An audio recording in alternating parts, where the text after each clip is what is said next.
नाज़रीन अस्सलाम वालेकुम, मैं हूं आपका मेज़बान अदनान हैदर। प्रोग्राम डायलॉग के साथ आज बात करेंगे पाकिस्तान के वज़ीर आज़म ने जमरोद में जलसा आम से खिताब किया और निशाना बनाया अपोजिशन को, और उस अपोजिशन में ख़ास तौर पर निशाना थे पाकिस्तान पीपल्स पार्टी की आला क़यादत आसिफ ज़रदारी साहब भी और बिलावल भुट्टो भी। साथ साथ उन्होंने कबायली इलाकों की डेवलपमेंट की भी बात की और ये भी कहा कि मुल्क के बुरे दिन ज़रूर चल रहे हैं लेकिन अच्छे दिन भी जल्द आने वाले हैं। इसी पर हम बात करेंगे। मैं सबसे पहले स्टूडियो में जो मौजूद है मेरे साथ गेस्ट, उनका तारुफ करा दूं। सबसे पहले मेरे साथ हैं पाकिस्तान तहरीक इंसाफ से जनाब शौकत बसरा साहब। सर खुशामदीद कहूँगा आपको।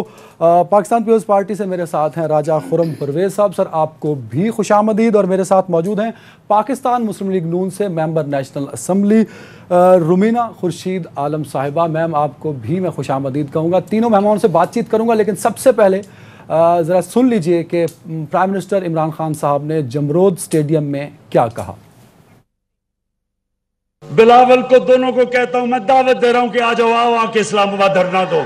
मैंने अभी कह दिया वो कंटेनर को साफ सूफ करो, तैयार करो इनके लिए। मैं बल्कि आपको खाना भी पहुंचाया करूंगा। जो लीडर पर्ची दिखा के कहे जी कि मुझे मेरी बीवी या वो बेटा कहे मेरी मां ये पर्ची में कह दिया कि आपने पार्टी विरासत में आपको मिल गई है, वो लीडर नहीं बन सकते। लीडर स्ट्रगल करके बनता है, जद्दोजहद करके लीडर बनता है। जरदारी साहब आप जितना मर्जी आके जोर लगाए, कोई हुकूमत कहीं नहीं जाने लगी, लेकिन आप जेल में जाने वाले हैं। जी नाज़रीन आपने सुना। और शौकत बसरा साहब आपसे ही शुरू करता हूँ सर, क्योंकि आपकी पुरानी पार्टी भी है। मतलब बड़ी लंबी तनकीद है जो इमरान खान साहब अक्सर करते हैं।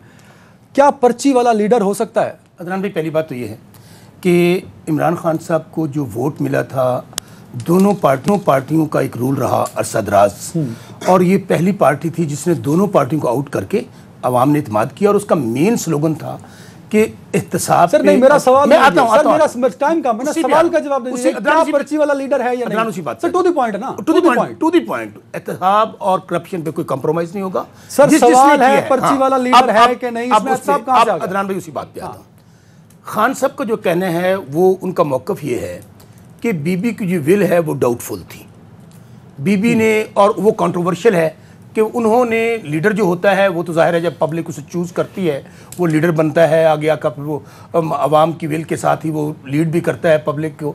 जिस तरह शहीद जुल्फ़िकार भुट्टो थे, शहीद बीबी थी, उन जैसा लीडर दुनिया में पैदा नहीं हुआ। मैं खुद पीपल्स पार्टी में रहा हूँ। लेकिन जहाँ तक बिलावल साहब को वो जो तनकीद कर रहे हैं, उनके अंदर जो माने छुपे हुए वो ये है कि बिलावल साहब को लीडर बनने दें। जरदारी साहब, हम भी कहते थे कि जरदारी साहब पीछे हट जाएं, बिलावल साहब को मौका दें। सर ले लिया राजा खुरम साहब, इसको एक्सप्लेन कर दीजिए। वजीर आज़म ने कहा, पीटीआई के मेंबर हैं अब जनाब शौकत बसरा साहब, उन्होंने भी बता दिया कि पर्ची का असल मकसद क्या। क्या आप एग्री करते हैं कि बिलावल भुट्टो लीडर नहीं बन रहे और उनके लिए सबसे बड़ी रुकावट जो सब कहते हैं जरदारी साहब हैं? बिस्मिल्लाहिर्रहमानिर्रहीम। अदनान भाई, अगर बिलावल भुट्टो ज़रदारी को अवामी पज़ीराई नहीं मिल रही तो फिर आप खौफज़दा क्यों हैं बिलावल से? आपने अभी इंट्रो में सुनाया, खान साहब की आपने स्पीच सुनाई, उसमें उन्होंने एक बात की कि मैं कंटेनर भी दूंगा और खाना भी मुहैया करूंगा। तो खान साहब, ना हमें आपके कंटेनर की ज़रूरत है और ना ही हमें आपके खाने की ज़रूरत है। सर ले लें, स्पॉन्सर भी चीज़ें होती हैं सर, स्पॉन्सर ले लें। हमें एहतजाज की पॉलिटिक्स ना सिखाइएगा। ये हमारी पिच है। पीपल्स पार्टी जानती है कैसे एहतजाज करना है और कैसे उसको कामयाब भी बनाना है। जहाँ तक बात रही, ये बौखलाहट का शिकार हैं। एक ट्रेन का सफ़र हुआ अदनान भाई, इट वॉज अ जर्नी। ना वो मार्च था ना वो एहतजाज की कॉल थी, और उसमें जिस तरह लोग आए और लोगों ने शिरकत की, वहीं से इनकी बौखलाहट और चीखें निकलना शुरू हो गई भी हैं।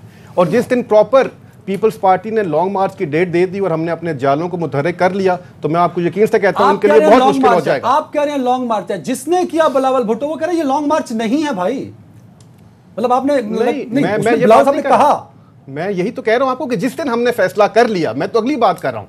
ट्रेन मार्च तो एक सफ़र था, उन्होंने गड़ी खुदाबख्श जाना था, शहीद भुट्टो की बरसी थी, तो उन्होंने फैसला किया कि मैं बाई ट्रेन जाऊंगा। उसमें ना हमने एहतजाज की कॉल दी, ना हमने जलसा या रैली की कोई बात की। वो तो लोग खुद आए, बिलावल साहब को उन्होंने वालिहाना इस्तकबाल किया। और मेरे कहने से या मेरे मुखालिफिन के कहने से बात नहीं बनेगी। आपके कैमरे में सब कुछ दिखा दिया। इस्लामाबाद जहाँ आपने एक भी सीट नहीं जीती, पंजाब असम्बली जहाँ आपकी चंद नशिस्तें हैं जो आपने हासिल की, बल्कि राजा परवेज़ अशरफ साहब वाली एक सीट है, मैं भूल गया।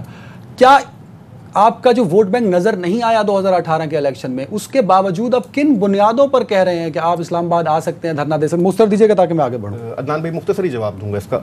एक इलेक्शन हुआ था 1997 में, शहीद बीबी हयात थी उस वक्त।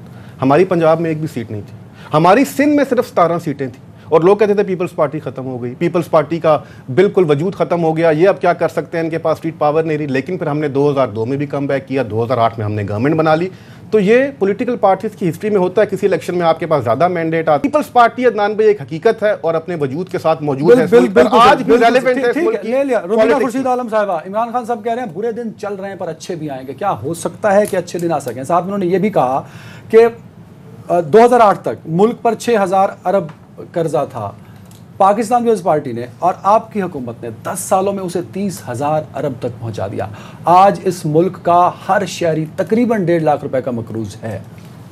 पहली बात तो ये कि इमरान खान साहब ने बड़ा शौक है उनको कंटेनर प्रोवाइड करने का, रोटियां प्रोवाइड करने का, ज़ाहिर है उनको मिलती रही हैं, तो अब वो जो उनके पास था, जिस सोच की वो बात करें उसी सोच के तहत वो बात करेंगे। पहले गरीब आवाम की तो रोटी पूरी कर लें, फिर किसी और को धरने की दावत दें, क्योंकि ये धरने अगर अब धरने आए तो ये धरने हम लोग नहीं हैं कि जो उनको संभाल लेंगे। इनसे तो एक हुकूमत नहीं संभल रही, इन्होंने धरने क्या संभालने हैं। लेकिन सिर्फ गुजारिश है कि कंटेनर पे से उतर आए। दूसरी बात है कि उन्होंने एक बात बड़ी ख़ास की कि जी जिद्दोजहद करके आता है, और बाबा अपनी जिद्दोजहद तो देखें, आपकी जिद्दोजहद है क्या? पकड़ धकड़ के आपने अपनी पार्टी बनाई और 22 साल आपने पता नहीं किस तरह कर करा के आज आपको किसी भी तरीके के साथ, पर्ची के साथ या पर्चियों के साथ आप वज़ीर आज़म बन गए। दूसरी रही बात, एक्चुअली वो खौफजदा नहीं, उनको चक्कर चढ़े हुए हैं, बुखलाहट तो है लेकिन चक्कर, क्योंकि यू टर्न ले ले के चक्करों में आ गए। और दूसरी बात उनसी आपने कहा कि कर्जा हमने चढ़ाया, बात यह है कि उनको तो 1000 दफ़ा ओपन जो है वो चैनल्स के ऊपर भी जो है वो बात की गई है कि आए बैठे और बैठ के बात करके देख लें कि किसने कहाँ पे क्या किया। और गुज़िश्ता 9 माह से आज उनके पास ओपन सवाल है आप तीनों से, अगर इस मुल्क के ऊपर तकरीबन 96 अरब डॉलर कर्जा है तो वो क्या मेरी वजह से है? वो किसकी वजह से है? आपकी तीनों पार्टीज, आज पीटीआई हुकूमत में है, 7 महीने हो गए, 3 दफा सर तीनों इस पे जवाब, कोई तो जिम्मेदारी कबूल करे भाई। कंगाल हो गया पाकिस्तान, बर्बाद कर दिया पाकिस्तान, तो किसी ने तो किया ना। आपकी पार्टी हुकूमत करती है तो बताइए कौन जिम्मेदार है? अदनान भाई बहुत कोई बता, कोई एक बंदा बता दे। बहुत अहम सवाल आपने उठाया है। पहले तो मैं कहूँगा कि जो गरजते हैं वो बरसते नहीं। मियां नवाज शरीफ साहब ने भी बड़ा शौक फरमाया था कि हम आएंगे, हम जैम कर देंगे। वो तो इसलिए हम कह रहे हैं कि इनका आईनी और जमहूरी हक है। भाई आप तो हमें धमकियाँ देते हैं, हम कहते हैं वेलकम, आप आइए, आपको जो फैसिलिटेशन है हम आपके ऊपर ना फायरिंग करवाएंगे ना ऊपर मुकदमे करवाएंगे, आप आके ये हक अदा कीजिए। दूसरी बात, अच्छा बिल्कुल आपने सही कहा, 70 साल यहाँ पर पीपल्स पार्टी, नून लीग या आमरीयत की हुकूमत रही, 30,000 अरब आप अंदाजा कीजिए, और वो 30,000 अरब कहाँ गया? मेरा पहले सवाल तो ये है कि पाकिस्तान में आज वो मुझे तो कहीं लगा हुआ नजर नहीं आता। अल्लाह के फजल से बसरा साहब अल्लाह के फजल से 7 महीनों में 15 अरब डॉलर ले लिया आपने। सुन लें 150 पे डॉलर पहुंचा दिया आपने, कंगरा कर दिया पाकिस्तान को। आपने दिया क्या 7 महीनों में? मुझे मौका, फिर IMF के पास जा रहे हैं। ऐसे ना करें, ऐसे ना करें, आपने सवाल दे दिया, मुझे बात करने दें। अब 7 महीने का, एक तो पहली बात आप हिसाब मांग रहे हैं सब लोग तहरीक इंसाफ से, इमरान खान से, कि उस हुकूमत से जो 7 महीने से हुकूमत में है, और जब आए थे ये कहा जा रहा था कि मुल्क दिवालिया हो चुका, ये आगे नहीं चलेगा, IMF के पास जाना पड़ेगा। हम तो वो बिल्कुल इसी तरह है जैसे गाड़ी को ठीक कर रहे हैं, पाकिस्तान को ठीक कर रहे हैं। मेरे पास टाइम कम है, इसका जवाब चाहिए। मैं जवाब दे रहा हूं। अगर 70 सालों में नून लीग और पीपल्स पार्टी नहीं मान रही कि हम रिस्पांसिबल हैं, तो 7 महीनों में मेरे भाई हम कैसे रिस्पांसिबल हैं? 7 महीनों के तो हैं। मैं बताता हूं, हम जवाब दें। हम कर्ज उतारने के लिए कर्ज अदा कर रहे हैं, कर्ज ले रहे हैं, और 600 करोड़ रुपया डेली लंबी हो जाएगी डिबेट, नहीं सुन रहे सर, लंबी डिबेट छोड़ दें। 7 महीने में जो कुछ हुआ उसके रिस्पॉन्सिबल हैं कि नहीं? भाई मैं जो कुछ हुआ अच्छा भी हुआ होगा। सुन तो ऐसे ना करें बात में, मैं कह रहा हूं कि हम तो इनका किया दरा भुगत रहे हैं। अभी 7 महीने से आप जवाब मांगे 70 साल का हमारे से, हम तो इन्होंने जो बेड़ागर्द किया, जो लूटमार की, जो करप्शन की, जिस तरह इदारों का बर्बाद किया, हम तो उनको ठीक कर रहे हैं पाकिस्तान को। हम जवाबदेह होंगे 5 साल बाद। आप हमसे 5 साल बाद पूछिएगा आपने क्या किया। अगर ये 30 साल बाद जवाब नहीं है तो हम 7 महीने बाद जवाब दें। सर खुरम साहब, सियासी मुखालफत की नहीं है, बात होनी चाहिए हकाइक पर। सर रिस्पॉन्सिबल कौन है? हकाइक ये है, मैं बता रहा हूँ, उसी बात पे मैं आ रहा हूँ। देखें जी, तीनों हुकूमतों के नुमाइंदे बैठे और तीनों हुकूमतों ने कर्जा लिया। इसका मतलब क्या है? इसका मतलब ये है कि कर्जे के अलावा और कोई हल नहीं था। Let us be very honest. अच्छा, अब मैं बात ये कर रहा हूँ कि हमारा दौर हो या नून का दौर हो, महंगाई हुई लेकिन 6 रुपए की जंप्स नहीं लगी, 8 रुपए की जंप्स नहीं लगी। और इससे ज़्यादा इंपॉर्टेंट ये है कि हम एक डेवलप्ड कंट्री तो है नहीं, तरक्की पजीर मुल्क हैं, हमारे बड़ी मुश्किलात हैं, हमारे दहशतगर्दी की हम जंग लड़ के आ रहे हैं 10-15 साल की, हमने बहुत भुगता है। लेकिन मेरी सिर्फ गुजारिश ये है बसरा साहब से, हम ये मजबूरियाँ समझते हैं।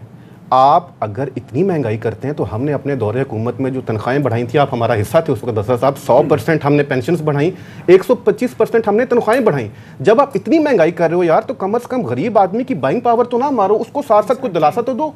मतलब जब अब आप जाएं हल्कों में, लोग में कल ये बात कर रहा था कि लोग कहते हैं जी कि 15,000 रुपया आमदन है, सुई गैस का बिल 20,000। मैम आप बस मैं आता हूँ आपके पास, मैम बता दीजिए, मेरा सवाल जो है उस पर तो दोनों ने जवाब नहीं दिया। कोई तो रिस्पॉन्सिबल है अगर ये मुल्क गरीब हो रहा है, कोई तो रिस्पॉन्सिबल है अगर 96। यार ये दोनों रिस्पॉन्सिबल है अदनान भाई। मतलब इस तरह आप 7 महीने वाले को कह रहे हैं कि रिस्पॉन्सिबल है, नहीं तो जो बेड़ा गर्क कितना तुम संभाल रहे हैं। संभाल लेंगे। मैम आप बता दीजिए। देखिए बात यह है कि जिस तरह खुरम साहब ने भी अभी बात की उसी तरह से बात करेंगे कि बात यह है कि अभी 70 साल को आप गुज़श्ता 10-15 साल से मैच नहीं कर सकते, बहुत सारी कमियां कमजोरियां आई। लेकिन मैं एक बात बड़े क्लियर अंदाज में कहूँ कि जो हशर, हम ये नहीं कह रहे कि 100% हम तब्दीली ले आए, लेकिन एक बात जो बसरा साहब ने कही कि आज तक कभी कोई तरक्याती काम ही नहीं हुआ, कहीं पे पैसा ही नहीं लगा, तो ये तो एक बिल्कुल ही मैं समझती हूँ कि अजीबोगरीब किस्म की क्या लगा? वो पाकिस्तान में बहुत कुछ हुआ। पाकिस्तान में मोटरवे बनाई, बेच दी।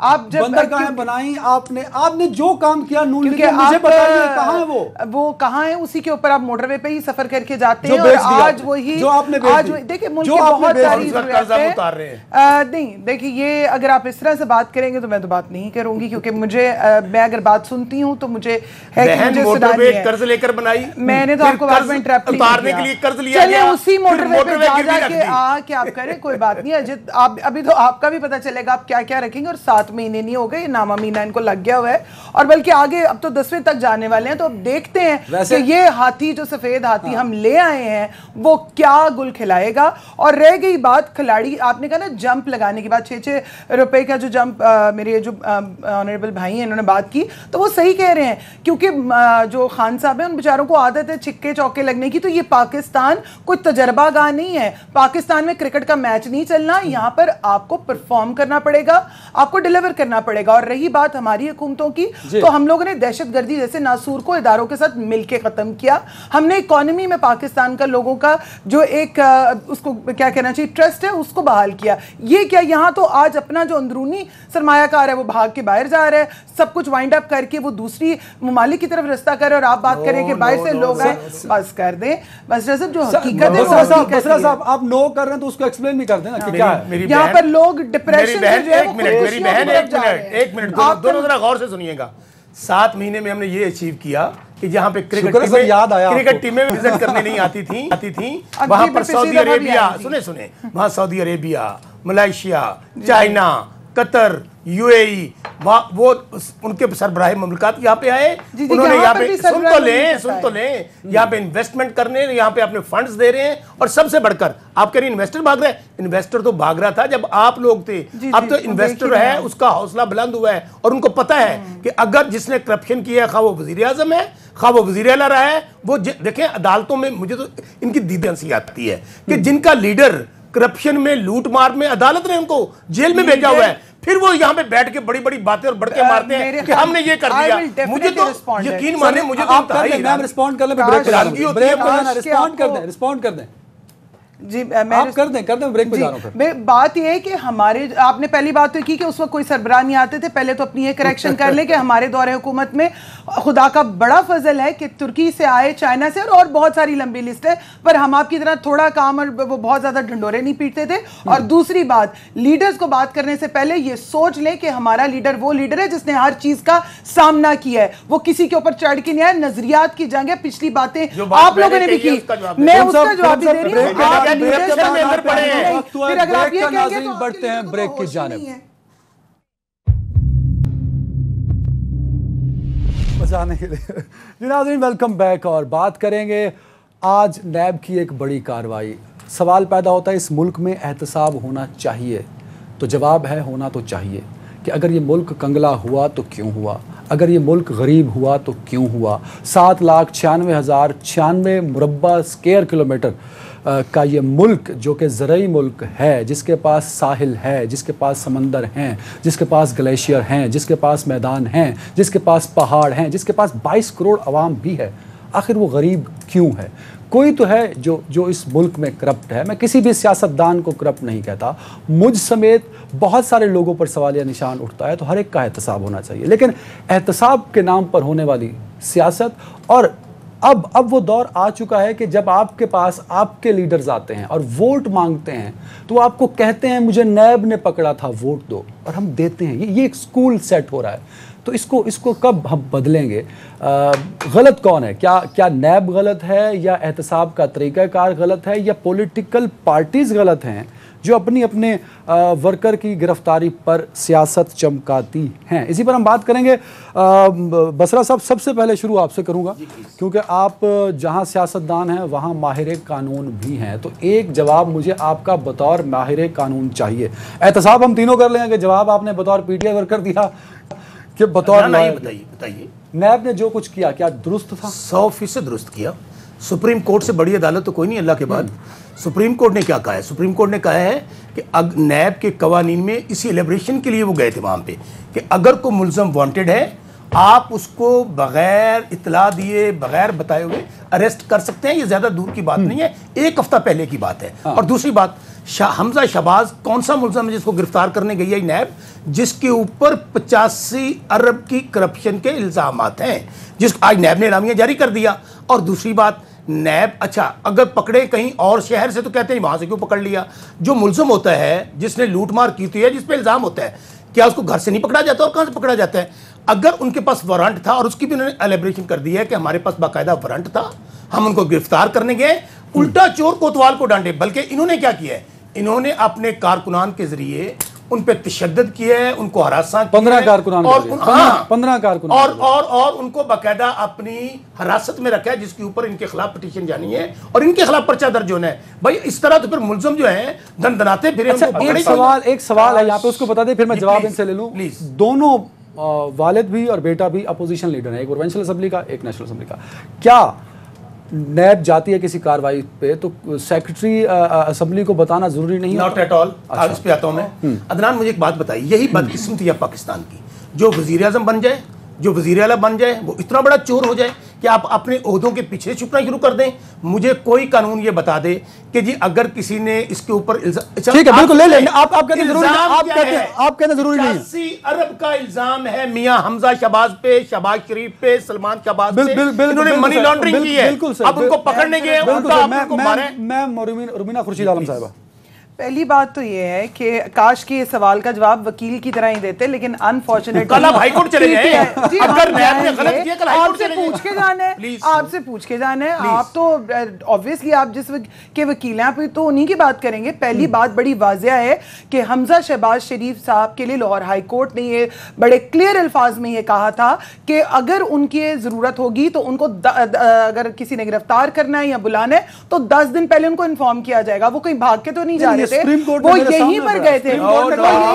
मैम, सुप्रीम कोर्ट के वर्डिंग सुन लें। There was no limitation on National Accountability Bureau regarding the need to inform an accused. ये नैब। अच्छा चलिए आगे बात आ जाती है। पहली बात, क्या कोई इंसानियत वाला आपका तरीकाकार ही नहीं? क्या आपको चादर और चार दीवारी की तमीज ही नहीं रह गई? आपको सवाए काला कानून नाफिज करने के और खामखा में, क्योंकि आपको आदत हो चुकी है कि आपने हर किसी के घर में घुसना है, लेकिन अब ये नहीं चलेगा। घर में तो नहीं घुसे। और किस चीज के लिए गए थे? दीवारें फैलांग के वो आए हैं। अब आप ऐसी अब देखिए बात ये है कि correct yourself. I'm correct what I'm saying. I don't need correction from someone. मुझे correct करना होगा।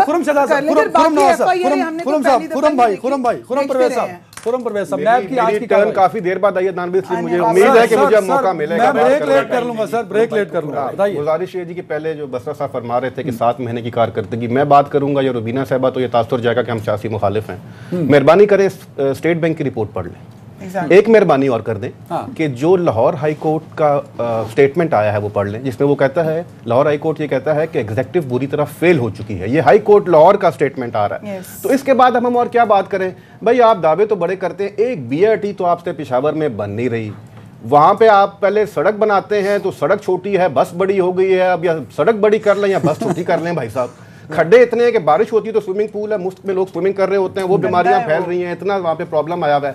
तो हम क्यों यार इतना अटैक करते हैं बेचारे बुजदार साहब पे, उनको वैसे ही बदनाम किया हुआ है। खुरम परवेज साहब लेट बोले हैं पर छप्पड़ फाड़ के अदनान बोले हैं। साहब, आप वैसे ही बुजदार शरीफ आदमी है, इस वक्त KP में भी बुजदार का आलम है, वफाक में भी बुजदार का आलम है। आपकी क्या डिलीवरी है जी? आपने अभी तक सिर्फ ये किया है कि करप्शन का इतना शोर मचाओ और पिछली हुकूमतों पे इतने इल्जाम तराशी करो कि आप डाइवर्ट करते हैं अटेंशन असल इशू से। आप क्यों नहीं बात करते बिजली के बिलों पे, गैस के बिलों पे? आप क्यों नहीं बताते लोगों को सर, कि वैसे आपकी डिलीवरी जो है, आपके दावे जो है वो कहाँ गए? वैसे जो मेट्रो आपने 9 महीनों में बनाई वो तो टूट फूट का शिकार हो गई। मतलब उस पे तो बारिश आए तो सारे नीचे वाले परेशान होते हैं सर।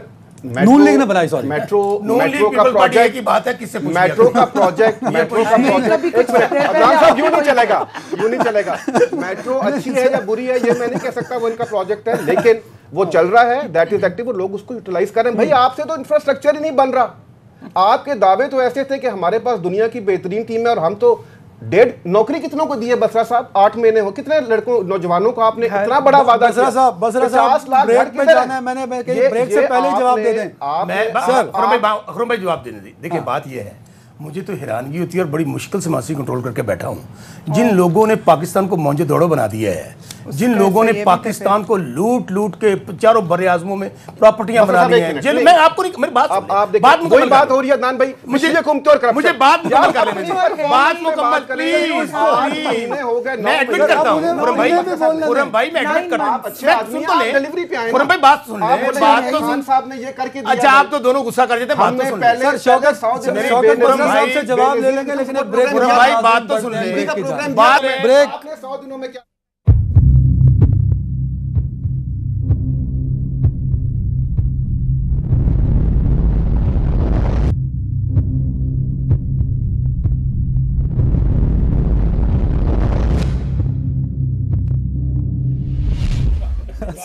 वेलकम बैक नाजरीन। और बड़ी फरमाइश के बाद सबसे ज्यादा बोले शौकत बदर साहब, फिर कह रहे हैं मेरी बारी है। सर आपकी बारी है, बोलिए। नहीं बारी तो इन दूसरों ने, ये पीटीआई वालों की आदत है, किसी को टाइम नहीं देते। बारियां तो ये इनका कल्चर है, पार्टी की ये इनसे में बर्दाश्त तो ले खुरम भाई दूसरा बोले तो ये तरीके इंसाफ ने उसमें इनसे आगे बारी ले ली है तो उनको बर्दाश्त नहीं हो रहा। अच्छा अब बात ये है जी, फिर मैं कह रहा हूँ, मैं खुद ग्राउंड वर्कर का कारकुन हूँ, गली मोहल्ले का कारकुन हूँ। मुझे अंदाजा है कि महंगाई बढ़ी है, बेरोजगारी बढ़ी है, प्रॉब्लम आए हैं, लेकिन मैं फिर कहता हूं कि 7 महीने वालों को जिम्मेदारी दे दी जाए कि जो 37 चले, मैं आमरीत को निकाल दें, 40 साल तो ये दोनों लोग रहे, 10 साल तो कंसेक्टिव पिछले सालों ये रहे।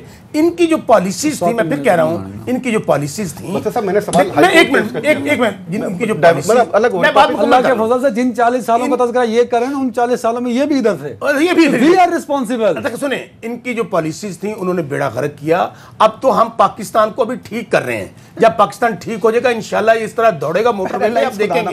क्योंकि अब सबसे बड़ी प्रॉब्लम क्या थी यहाँ पे? सवाल ये नहीं। अच्छा एक मिनट, प्रॉब्लम ये थी, सवाल जवाब गंदे मार रहे हैं। आप बता दें, मैं कह रहा हूं स्टेट बैंक की रिपोर्ट अब मैं उस पे आता हूं, उस पे मैं फिर आपको कह रहा हूं, मैं तो एडमिट कर चुका हूं भाई, मैं कब कह रहा हूं कि मैं उस पे मैं ना मानूं की बात कर रहा हूं कि प्रॉब्लम्स आई हैं, उसकी वजह क्या है वो देखने वाली बात है। क्या हम, आप मुझे बताइए कि 450 अरब का सर्कुलर डेट आती नून लीग ने अदा किया, जब हमें मिला फिर 1200 अरब का हमारे सामने खड़ा था, ये फिर कैसे आ गया? अपने लोगों को नवाजते रहे। मैं फिर कह रहा हूं इंशाल्लाह अल्लाह ताला के मेरा एक सवाल है सर, हमारी मुझे एक सवाल दें बीच, दयानतदार, ईमानदार, क्योंकि मेरा अगला सवाल पे जाना है। की गुंजाइश हो सकती है, लेकिन बसरा साहब मैं ये नहीं कहता 6 महीने साल में तब्दीली आ जाएगी। खुरम भाई बोल दीजिए। बसरा साहब ने बसरा साहब ने ये किया कि ये पिछली हुकूमतें दोनों नाअहल थी और इनकी वजह से आज ये हो रहा है। तो आप ठीक करने चले हैं, आप ठीक करने चले हैं ना, तो आपकी तो 80% कैबिनेट या एक्स पीपल्स पार्टी है या एक्स PMLN है, तो ये आप कैसे? वही लोग सर PML क्यों? नून और क्यों दोनों के बंदे हैं, पीपल्स पार्टी के लोग हैं, वही लोग फिर अगर वही लोग 80% नहीं कम कर, अगर वो उस पर बात हो जाएगी।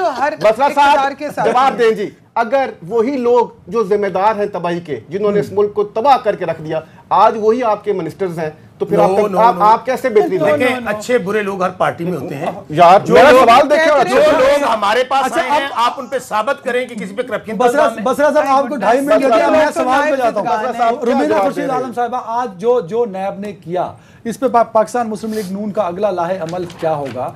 क्योंकि हम तो समझ रहे थे कि मियां साहब नैब के साथ इन्होंने की है यार, अदनान क्या कर रहे हैं? मेरे ख्याल में इनके साथ नैब ने उन पे तशद्दुद किया है, उनको मारा पीटा, उनको ये तो यही कहेंगे लेट हिम, मतलब मेरे ख्याल में मैं जब बात कर लूं तो बेहतर है। पहली बात तो आपकी करेक्शन बड़ी जरूरी है, क्योंकि आप मुसलसल उस वक्त से कह रहे हैं 7 महीने 13 अगस्त से लेके 13 आने वाली अप्रैल तक 9 महीने पूरे हो जाएंगे, और इस 9 महीने के बाद क्या चीज जो है रनवे पे त्यारा ने दौड़ना भी होता है, 2 महीने वो भी दे दें। नहीं दौड़ना नहीं, रनवे पे जब त्यारा चढ़ जाता है तो वो फिर चढ़ जाता है, इंजन जो है वो रनवे पे स्टार्ट हो जाता है। दूसरी रहेगी बात नैब ने जो किया, नैब ने आज साबित किया कि वो काला कानून है, और नैब ने ये भी साबित किया हमने बनाया, हम तो कह रहे हैं, पीपल्स पार्टी ने भी कहा और पीएमएलएन ने भी कहा, हम दोनों ने कहा कि हम लोगों ने जो हमारी गलतियां हुई हमने उसको नहीं किया, और उसकी भी एक बहुत बड़ी वजह है, उसकी भी एक बहुत बड़ी वजह ये थी कि जब हमारे दौरे हुकूमत में ही हम लोग तो कभी एहतसाब से नहीं भागे, ना हमने जेलें पहले कभी ऐसा नहीं है कि ना देखी है, ना मुकदमात पहले देखे हैं, ना एफआईआर ऐसे नहीं है, हमने सब कुछ इसका मतलब ये हुआ कि लेकिन इल्जाम बहुत नैब ने लगाए हैं। वो नैब ने तो पता नहीं कौन से इल्जामात बड़े लगा देते हैं, किसी के घर कहाँ पे बन जाते हैं, किसी के कहाँ पे। इनसे पूछो फजलदाद अब्बासी कौन है? मैं वही कर रहा हूं। फजलदाद कौन है, कासिम और कासिम क्यूम कौन है? कोई बात नहीं, उधर भी बड़े सारे हैं। ऐसी जब तक चीज साबित नहीं होती, जब तक चीजें साबित नहीं होती, तब तक आप जो मर्जी कहते रहे। मतलब नैब, ये देखिए 2 चीजें ना, या तो ये कर लें कि नैब ने जिसको पकड़ा वो सब मासूम थे और नैब गलत थी, या ये कह दें कि जिसका ताल्लुक नून लीग से उसको नैब पकड़ेगी वो मासूम हो जाएगा। ये बात कैटेगराइज ना, उसको आपने कैटेगराइज कर लिया, मेरे लिए साहब कुछ और है, किसी और के लिए कुछ और है। तो निकले ना आप, निकले जब आप नून लीग निकले कि जब नैब किसी और को पकड़ता तब भी आप बोला करें इसी तरह।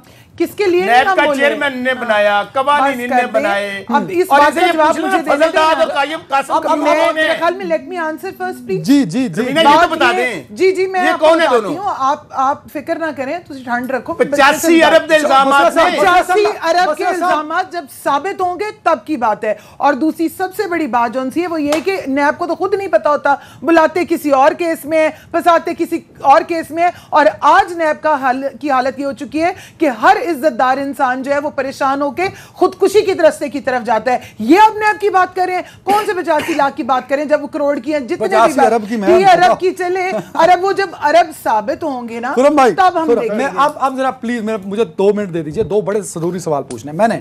खुरम भाई, सबसे पहले तो ये बता दीजिए, बिलावल भुट्टो ने जो जलसे से खिताब किया कल, उसमें उन्होंने कहा कि अगर 18वीं तरमीम में तब्दीली की या उसको ख़त्म करने की कोशिश की तो लात मार कर मैं हुकूमत ख़त्म कर दूंगा। क्या पीपल्स पार्टी में ये कैपेसिटी है कि वो पाकिस्तान तहरीक इंसाफ की मौजूदा हुकूमत को, जो कि बलूचिस्तान में भी समझ लें आप, पंजाब में है, KPK में है और फेडरल में है? ठीक है अदनान भाई, देखें इस जो ये स्टेटमेंट है बिलावल साहब का, इसका जो पस मंज़र है दैट इज़ 18th अमेंडमेंट। जब हम बात करते हैं चेयरमैन बिलावल साहब सूबाई खुद मुख्तारी की, जब हम बात करते हैं एहसास महरूमी को दूर करें, पाकिस्तान सिर्फ इस्लामाबाद का नाम नहीं है, पाकिस्तान सिर्फ लाहौर का भी नाम नहीं है। जाएँ सिंध में, जाएँ जनूबी पंजाब में, जाएँ KP में, बहुत बलूचिस्तान में कितनी एहसास महरूमी है।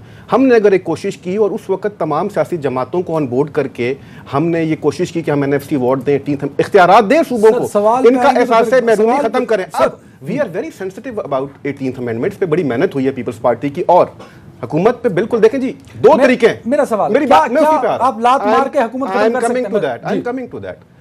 2 तरीके हैं जी। एक तो है कि हम आवाम के थ्रू जाएं, मार्च करें, एहतजाज करें, और इसके अलावा एक तरीका ये है, एक ऑप्शन ये और एक ऑप्शन ये है कि सिर्फ 4 वोटों का फर्क है नेशनल असेंबली में। 171 इज द गोल्डन नंबर। 174 पे इनकी हुकूमत खड़ी है। ना इनसे मैंगल साहब खुश हैं, ना इनसे बाकी इत्तेहादी खुश हैं। आए रोज आपस में भी लड़ते हैं, इत्तेहादियों के साथ भी लड़ते हैं। तो इनको घर भेजना, जिस दिन ठीक है 2 बड़ी जमातों ने यह फैसला कर लिया, जिस दिन PMLN और पीपल्स पार्टी इस पेज पर आ गए, तो मेरा ख्याल है ये मगरिब से पहले घर। सर मैं चाहता हूं कि आप एंड पे जवाब दें। मैं दूंगा सर, टाइम दूंगा ना, मैं टाइम दूंगा, मैं टाइम दूंगा। मैं ये कहना जी मगरिब से पहले ना भेजें, घर इशा से पहले भेजें। रुमीना खुर्शीद आलम से मैं ले लूं पॉइंट फिर, क्योंकि मैंने जी मैम बोल दीजिए इस पे। देखिए, पहली बात तो ये है कि बिल्कुल मैं इस बात से मुत्तफिक हूँ कि 18वीं तरमीम, क्योंकि जब पाकिस्तान बना वो किस कॉन्सेप्ट पे बना, सूबों की खुद मुख्तारी की भी बात हुई, और अगर आज 18 अमेंडमेंट बनी है तो उसमें इनको किस चीज़ का खौफ है। और ये जो बड़े बड़े नारे लगाते थे करप्शन के अलावा, इन्होंने कहा था हम जो जुनूबी पंजाब है, ये है वो सूबा बनाएंगे। कहाँ गया वो सूबा? और सो कॉल्ड इनके अपने वो जो मिनिस्टर जिनको आज इन्होंने मिनिस्टर बनाया है, जो इस पहल पे आए थे, वो कहाँ गए? पहली बात तो ये है, कंक्लूड, इसके बाद ब्रेक। तो ये है कि ख्वाहिशात पे और ख्वाब देखने पे ना टैक्स लगता है ना पाबंदी है। कौन इनको रोकता है? आप करें, लगा देंगे, निकल जाएगा। बसरा साहब ले दिया, बसरा साहब 30 सेकंड। कोई भी तरमीम करनी हुई, देखिए 18वीं तरमीम कौमी इशू है। अगर कोई भी तरमीम करनी हुई तमाम स्टेक होल्डर ऑन बोर्ड होंगे तो होगी, वरना नहीं होगी। ये बात आप ज़हन में रखिए। हम खुद सूबाई खुद मुख्तारी के हक में। और दूसरी बात, हम ही है, हम बिल्कुल सर, मैं कब कह रहा हूँ आप ये जो नारा लगाते हैं सिर्फ करप्शन से बचने, करप्शन छोड़ देना, 18वीं तरमीम अगर सर सवाल, अगर वो 18वीं तरमीम इमरान खान साहब या आपकी हुकूमत खत्म करना चाहती है तो गलत कर रही है। कंडीशनल सवाल है। मैं फिर नहीं चाहती है तो गलत कर रही है। अगर लेकिन मगर से तो बात ही नहीं होती। तगड़े आदमी हम कर ही नहीं रहे ना भाई, हम कर ही नहीं रहे। ओके, बहुत शुक्रिया रुमीना खुर्शीद साहब, बहुत शुक्रिया राजा खुरम परवेज साहब, बहुत शुक्रिया शौकत बसरा साहब। नाज़रीन, वक्त हुआ है एक ब्रेक का, ब्रेक पे जाइए।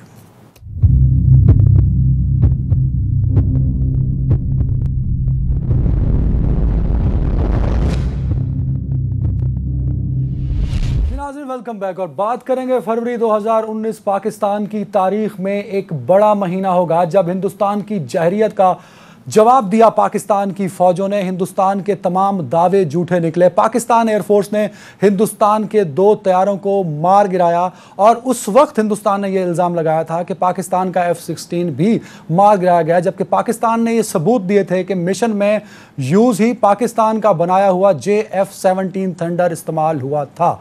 अमरीकी न्यूज़ एजेंसी ने, फॉरेन पॉलिसी मैगज़ीन ने एक रिपोर्ट शाया की जिसमें उन्होंने कहा कि अमरीकी हुकाम ने आके F-16 को काउंट किया और बताया कि F-16 मिसिंग नहीं है। लिहाजा साबित हुआ कि हिंदुस्तान की निकम्मी फौज के निकम्मे जर्नैल मीडिया के सामने खड़े होकर झूठ बोलते रहे। हिंदुस्तान का मीडिया 1 अरब 30 करोड़ अवाम के साथ सिर्फ धोखेबाजी करता रहा, फ्रॉड करता रहा और झूठ बोलता रहा। इसी पर हम बात करेंगे। हमारे साथ मौजूद हैं एयर मार्शल रिटायर्ड जनाब शाहिद लतीफ़ साहब। शाहिद लतीफ़ साहब, खुशामदीद कहूँगा मैं आपको।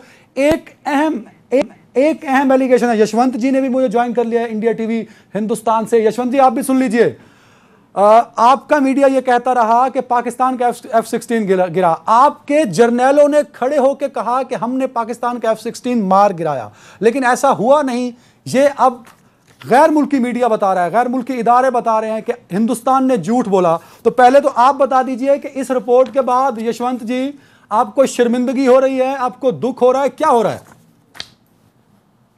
मुझे आप लोगों पर तरस आ रहा है। हमारे यहाँ कहावत होती है कि कौवा अगर कान लेकर के भागता है तो आप अपना कान देखते हैं, कौवे के पीछे भागते हैं। लाजमी है कि आप अपना कान देखते हैं, कौवे के पीछे नहीं। मुझे तरस आता है आपकी आवाम पे, मुझे तरस आता है आपकी आवाम पे। ये झूठ बोल रहा तो केस कर दीजिए ना, ये झूठ बोल रहा तो केस कर दीजिए। आपके जर्नैलों ने खड़े होकर मीडिया के सामने तो कोर्ट मार्शल कर दीजिए ना उन जर्नैलों का। बिल्कुल सही और दुरुस्त बात कही है। दरअसल आप कंफ्यूजन का शिकार हैं, आपका पूरा मुल्क जो है ना कंफ्यूजन का शिकार है। आप लोग गलत रास्ते पर हैं, इसलिए आपको समझ में नहीं आता। सर, आप सही रास्ते पे हैं, आप सही रास्ते पे हैं। जिस कौम का हीरो अभिनंदन हो तो वो तो गुमराह होगी। शाहिद लतीफ़ साहब, आप बोल लीजिए। शाहिद लतीफ़ साहब, हिंदुस्तान का हीरो है, सुनने का सब्र रखिए। देखिए, आप सुनने का सब्र रखेंगे, आप मुझे सुनिए ठीक से, आप सुनिए, जवाब दें ना। एक पब्लिकेशन है फॉरेन पॉलिसी। अरे आप तो आप जिस रिपोर्ट का हवाला है वो रिपोर्ट कोटेड है कि किसी कुछ अफसरान ने अपनी बात रखी थी और आपने उन अफसरान के हवाले से एक पब्लिकेशन ने अपनी रिपोर्ट छापी है। क्या डिफेंस मिनिस्ट्री जो है अमेरिका की उसने कोई बात कही है? अमेरिका ने ऑफिशियली कोई बात कही है? बिल्कुल नहीं कही है। तो एक रिपोर्ट के आधार पर आप ये सुनिए कि आपके यहाँ पीओके में जो मलबा मिला था, जिस विमान का मलबा मिला था, जो इंजन मिला था, वो F-16 का था या नहीं था? एमरान मिसाइल जो भारत रुक जाइए शाहिद लतीफ साहब, रुक जाइए यशवंत जी जवाब ले लीजिए ना भाई, जवाब ले लीजिए, जवाब ले लीजिए। शाहिद लतीफ साहब क्या ये अभी भी क्लेम कर रहे हैं कि वो मलबा F-16 का था? आप रिपोर्ट का हवाला दे रहे हैं, वो रिपोर्ट 2 अधिकारियों के हवाले से आती है। अमेरिका का डिफेंस मिनिस्ट्री ने कुछ कहा है क्या? अमेरिकी सरकार ने ऑफिशियली कुछ कहा है क्या? नहीं कहा। मेरी बात सुनिए, आप 1 मिनट मेरी बात सुनिए। आप लोग फरेब की जमीन पर खड़े हैं। आप बंद कर दो, शाहिद लतीफ साहब को ड्रॉप कर दो। यशवंत जी अरे भाई तर्स कीजिए ना, अपनी कौम पे तर्स कीजिए। झूठ बोलते हैं आप तो केस कर दीजिए, तो सर केस कर दीजिए, फॉरेन पॉलिसी पे केस कर दीजिए। क्या आपके मुल्क को बदनाम किया, आपके जर्नलों को बदनाम किया, आपके मीडिया को बदनाम किया, गलत रिपोर्ट दी आपने, बकवास किया आपने। आप मुझे सुनिए, आपके मुल्क की माली हालत बहुत ही खराब है। आप अपने भूखों नंगों का ख्याल कीजिए। इंडिया के हर शहर में लोग भूखे मरते हैं, सड़कों में सोते हैं। आप मेरी माशियत को छोड़िए, आप अपनी माशियत की बात कीजिए। आपको अपना मुल्क चलाने के लिए पैसे चाहिए। आप अपने मुल्क पे तवज्जो दीजिए। हम आपसे इमदाद नहीं ले रहे भाई, हम आपसे इमदाद नहीं ले रहे। आपके अरबों भूखे मर रहे हैं, आपके करोड़ों भूखे मर रहे हैं, आप झूठ का पलंदा बेल रहे हैं। ये रिपोर्ट्स आपको राहत देती हैं, लेकिन क्या तो इस रिपोर्ट पे अगर इशू है तो भाई कर दीजिए कि गलत रिपोर्ट, ये साबित कीजिए कि F-16 मार गिराया आपने। आपको तो शर्म आनी चाहिए कि आपका हीरो अभिनंदन है जो पाकिस्तान में गिर गया। बहुत शुक्रिया नाजरीन, अल्लाह हाफिज।